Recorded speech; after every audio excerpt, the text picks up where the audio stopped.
Hi guys, good morning. Andito tayo sa May Benedito Residences. Ito po yung ating 3-story townhouse. Ito po yung ating Amore Classico at ito naman po yung ating Amore Grande. So ang lot area po ng ating Amore Classico ay nasa 52 square meter. Ang floor area niya po ay nasa 102 square meter. Pag dito po tayo sa Amore Grande, ang pinakamalaki pong lote natin dito ay nasa 103. Tapos yung meron din po tayong 75 lang. So 3-story po yan lahat. Meron po tayong maid's room sa baba. Tapos yung atin pong bedroom sa second floor, yung pinaka master po. At meron po tayong 2 bedroom doon sa pinaka third floor. So guys, ayan, pwede natin siyang i-view yung actual turnover ng unit. So guys, tara, pasok tayo.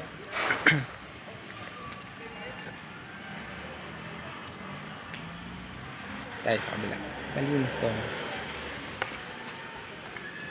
Yan guys, ito yung medyo malinis pa na unit. So ayan guys, ito na po yung ating turnover, no, dito sa ating Amore Classico unit. So sa ground floor, ito na po yung ating yung lababo natin, naka-granite na po yan. At the same time, meron po tayong overhead cabinet and then yung ating pinaka-base doon sa ating lababo. So guys, ayan, meron po tayo ditong toilet powder, yan, sa baba po. Meron po siyang lavatory and then yung ating toilet bowl. So makikita nyo guys, naka-tiles na po talaga yan. So dito naman po sa bandang likod, pakita ko na rin po, ito po pwede po natin gawing laundry area. So ayan guys, oh. Yan. Tapos ito po, may bedroom po dito sa baba, hindi natin mabuksan. Ayan guys, may bedroom po dyan. Ito, bedroom po yan guys, di lang natin mabuksan, oh. So punta po tayo sa second floor para makita po natin yung actual din doon. So guys, ayan na, meron na tayong dito, CCTV sa loob. So ayan, naka-sliding door po tayo. Tapos yung ating pong step, makikita nyo po, wood po siya. And guys, tapos makikita nyo po itong second floor, pag-akyat natin, meron na po tayong stock room dito. Yan, sa ilalim po yan ng ng stair, no, papunta ng third floor. So guys, ito yung ating bedroom sa may second floor. So pinaka master bedroom po ito. Meron po tayong toilet and bath. Yan, meron na rin po siyang lavatory and then yung ating toilet and bowl. Yan, naka-separate na po yung ating shower. Yan. So naka po siya. Meron po siyang telephone, meron po yung isang yan, oh, naka na po. Tapos yan guys, ito yung ating flooring. Yan, ganyan na po siya. Vinyl type lang po ito. Tapos meron po tayo dito yung closet natin. So ayan guys. So ganyan po yung ating closet, no.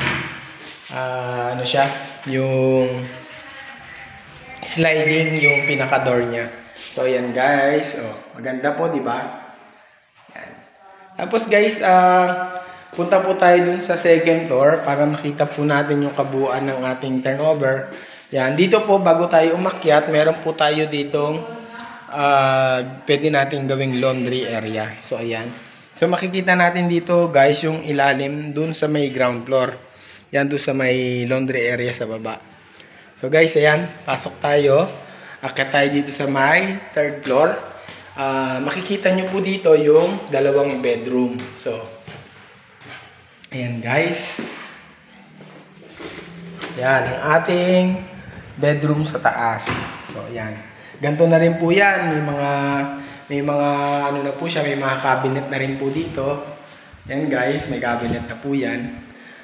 Yan.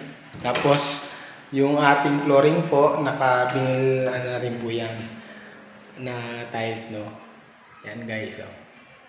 So ganyan po yung ating turnover. So ito po yung second bedroom sa taas. Yan, makikita nyo guys. Meron na rin po siyang cabinet. Ayan. At dito po sa bedroom dito, ito po yung common toilet and bath sa taas. Complete na rin po siya guys. Ayan. So, maganda po yung turnover natin. Gamit na lang po yung ating dadalhin dito po sa ating Benedetto Residences. Napakalapit lang po nitong property na to dito sa may C5 extension. So, napakalapit na rin po na terminal ng LRT. Yan, yung LRT Line 1, yung galing po ng Baclaran. Hanggang dito po yan sa may SM Sukat. Yung sa gilid po nung SM Sukat. So, ayan guys. Sana magustuhan nyo po yung ating property. Sana po makapag-viewing po tayo dito sa may Benedetto Residences. Malapit po sa may C5 extension. Along River Drive po ito. Yung itong project na po na to. No? So, kapitbahay po natin dito si Royal South. So, ayan guys. Konti lang po yung community natin. Yan. Konti lang po. So, guys, ayan. Sana magustuhan natin yung Benedetto Residences at makapag-site viewing po tayo. So, maraming salamat po.